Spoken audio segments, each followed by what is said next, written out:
Hi, I'm Theory No Me, and this isn't about guessing One Piece's ending. This is about exposing a lie that's been sitting in front of us for 800 years. Because the biggest misconception in One Piece isn't who Imu is or what the One Piece does. It's the belief that the ancient kingdom lost.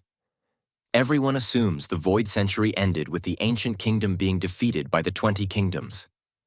That history moved on, winners wrote the record, and the past was buried.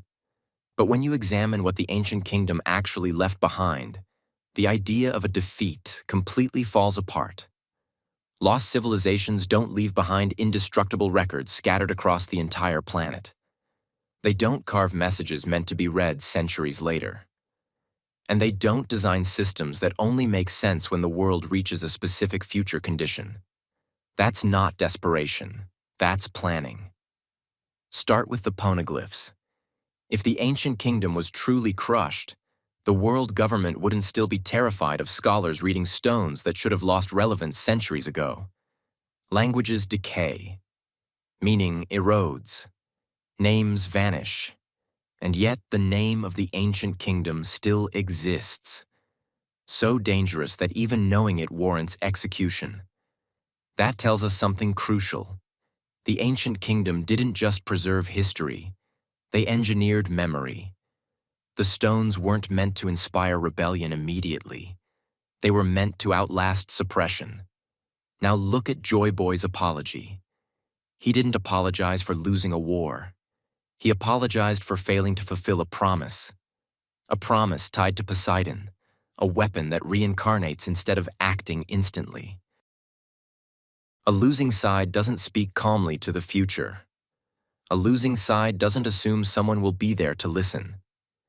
Joy Boy wasn't reacting to defeat. He was acknowledging delay.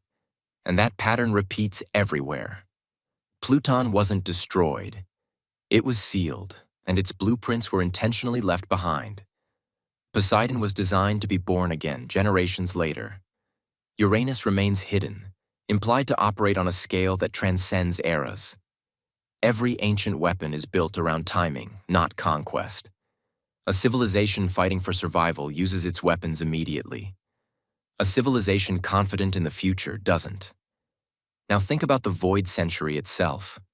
100 years erased globally. Not selectively, not regionally, everywhere.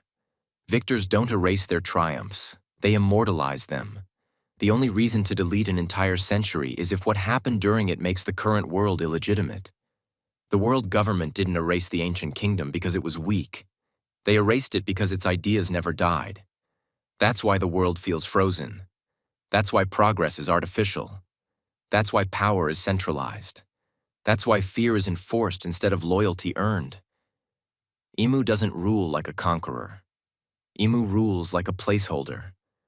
A being whose entire purpose is to hold the world in a suspended state. Not advancing, not collapsing. Just waiting.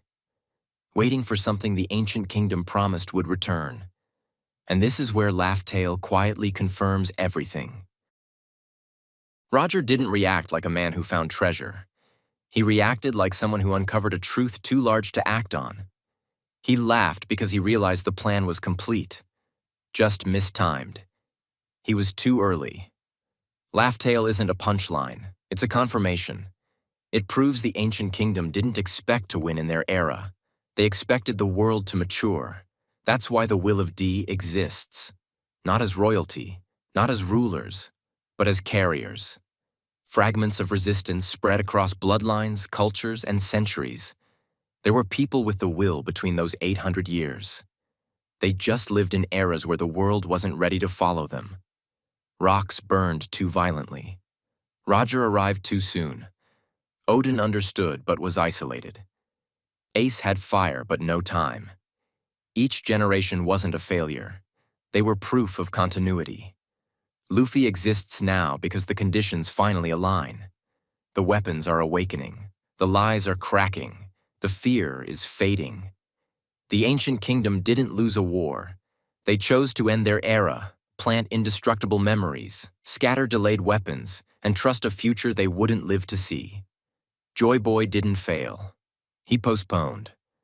And the most dangerous lie the world government ever told wasn't that the ancient kingdom vanished. It's that the war already ended.